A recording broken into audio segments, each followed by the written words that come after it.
Définition. Une fonction f est dite Riemann intégrable ou intégrable au son de Riemann, CAP. Si et seulement si. Il faut que la fonction définisse sur un intervalle. Première chose, borné. Il faut que f est borné, c'est-à-dire c'est un intervalle.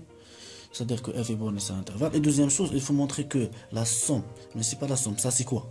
C'est pas la somme. Il faut montrer que ça, c'est quoi? C'est sup. Nous avons dit que ça, c'est le sup de l'ensemble des sommes de Darboux inférieures relatives à la subdivision sigma. De f relative à la subdivision sigma. Et ça, c'est l'inf de l'ensemble des sommes de Darboux de f, sommes de Darboux supérieures de f relative à la subdivision sigma. Il faut montrer que ça coïncide avec ça. On note l'intégrale entre a et b de f de x dx égale à d de f égale d de f.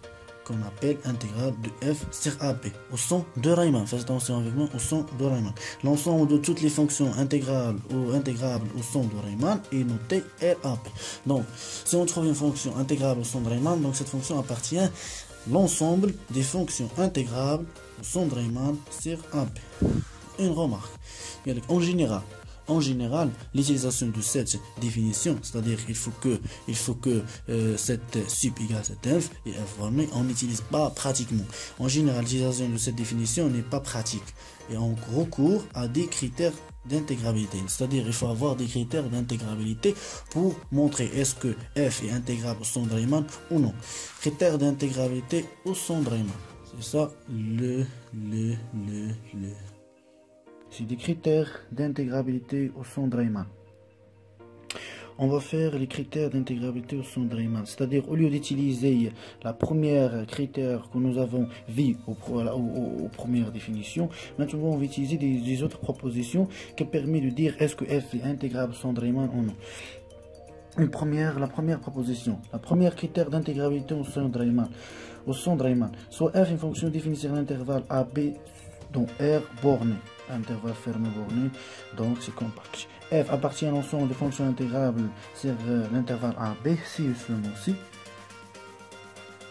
Quelle que soit l'option positive, il existe une subdivision sigma appartient à l'ensemble des subdivisions possibles sur l'intervalle AB, telle que la somme d'arbres supérieure de f relative à la subdivision sigma moins la somme d'arbres inférieure de f relative à la subdivision sigma inférieure strictement à epsilon. C'est-à-dire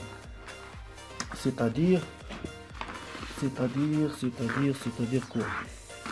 C'est-à-dire, par exemple, soit f une fonction définie sur l'intervalle AB dans R borné, f borné, au lieu d'utiliser l'effet que f est intégrable au son de Riemann, f appartient à l'ensemble des fonctions intégrables au son de Riemann, si ou seulement si. L'intégrale entre a et b de f de x, d de x égale le sup égale l'inf. Ça, c'est le sup de quoi? Le sup du son d'Darboux inférieur de f relative à la subdivision sigma. Et ça, c'est le l'inf des sommes de Darboux supérieure de f relative à la subdivision sigma. Au lieu d'utiliser cette expression, c'est-à-dire au lieu de calculer le sup et l'inf avant, il faut calculer le son d'Darboux supérieur, le son d'Darboux inférieur relative à chaque sigma. On va faire plusieurs de travail. Donc, au lieu de faire ça, on va faire seulement la première, on va traiter seulement, là on va passer seulement par la première critère d'intégrabilité au son de Riemann. C'est la critère que nous avons déjà vu, soit on va l'écrire, soit c'est une chose, soit f appartient à l'ensemble des fonctions intégrables au son de Riemann, c'est-à-dire avant, soit f définit un intervalle AB dans R borné, f appartient à l'ensemble des fonctions intégrables au son de Riemann sur l'intervalle AB, si et seulement si, quel que soit epsilon positif, il existe une subdivision appartient à l'ensemble des subdivisions possibles sur l'intervalle AB, tel que quoi, la somme d'arbres supérieure de f relative à la subdivision sigma, moins la somme d'arbres f inférieure, la somme d'arbres inférieure de f relative à la subdivision sigma inférieure strictement à epsilon. Mais il faut faire la démonstration. Donc on va traiter la démonstration. On va faire la démonstration. on va montrer le premier sens. Le premier sens, c'est ce sens-là. C'est-à-dire, quel que soit, c'est-à-dire f appartient à l'ensemble des fonctions intégrables sur l'intervalle 1b implique quel que soit epsilon, il existe une subdivision appartient à l'ensemble des subdivisions appartient à l'ensemble des subdivisions possibles sur l'intervalle AB, telle que la somme d'arbres supérieure de f relative à la subdivision sigma, moins la somme d'arbres inférieure de f relative à la subdivision sigma, inférieure strictement à epsilon. On va supposons que f appartient à l'ensemble des fonctions intégrables au son de Riemann sur l'intervalle AB. Ça implique quoi? Implique que la somme d'arbres inférieure de f relative à la subdivision sigma admet un sup, tel que le sup de la somme d'arbres inférieure de f relative à la subdivision sigma, quel que soit sigma appartient à l'ensemble des subdivisions possibles sur l'intervalle AB, et que quoi? On va la noter D. Bon. Et la même chose pour l'autre. C'est l'inf. La même chose pour l'inf. Alors la somme d'arbres supérieure de f relative à la somme d'arbres supérieure de f relative à la subdivision sigma admet aussi un inf. Tel que l'inf de la somme d'arbres supérieure de f relative à la subdivision sigma. Donc la somme, nous avons dit que l'inf de la somme d'arbres supérieure de f relative à la subdivision sigma égale quoi? Égale, on va noter df. Ça c'est l'inf. C'est bon. Maintenant, or le df égale c'est quoi le df? C'est le sup de la somme d'arbres de f, la somme d'arbres inférieure de f relative à la subdivision sigma, quel que soit le sigma appartient à l'ensemble des subdivisions possibles sur l'intervalle AB, et par définition, c'est quoi sup? Le sup c'est quoi? Le sup est le plus petit des majorants, et le plus petit majorant. C'est le plus petit des majorants. Le sup, c'est le plus petit des majorants. Donc, c'est un majorant. Première chose, c'est un majorant. Majorant par définition, c'est-à-dire quoi? Quel que soit sigma appartient à l'ensemble des subdivisions possibles sur l'intervalle AB, tel que c'est un majorant. C'est-à-dire quoi?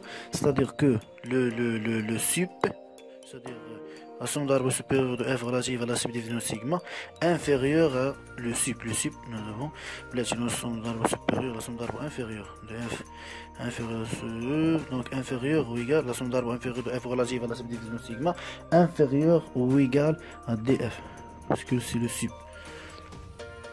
La deuxième chose, c'est le plus petit. C'est le plus petit des majorants. Le plus petit, c'est-à-dire que si par exemple c'est le plus petit, donc c'est par exemple si je tranche une petite quantité, il va pas rester le sup. C'est bon, c'est-à-dire quel que soit epsilon positif, il existe une sigma 1 appartient à l'ensemble des subdivisions possibles sur l'intervalle AB, tel que je garde ça, la somme d'arbres inférieure de f relative à la subdivision sigma inférieure à df supérieure strictement à df moins epsilon. Si je tranche une petite quantité, il ne va pas rester le sup. Donc on va encadrer cette expression. Maintenant, les mêmes choses pour l'inf. L'inf, c'est df. L'inf de quoi? L'inf de la somme d'arbres supérieure de f relative à la subdivision sigma. Quel que soit sigma appartient à l'ensemble des subdivisions possibles sur l'intervalle A. C'est quoi l'inf par définition? L'inf est le plus... L'inf est le plus grand diminuant. Plus grand. Et le plus grand diminuant. L'inf est le plus grand diminuant. La première chose, c'est un minorant.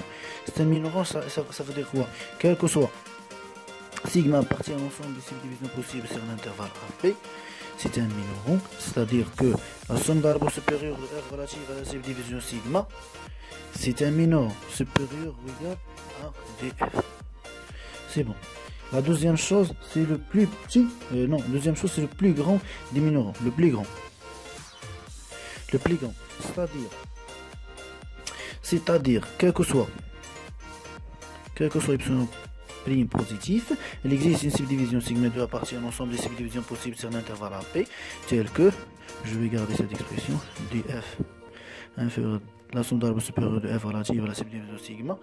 Mais quoi? Nous avons dit que est le plus grand. C'est-à-dire, si j'ajoute une petite quantité, elle va pas rester NF. Donc, inférieur strictement à DF plus epsilon. On va encadrer cette deuxième expression. On va la noter 2.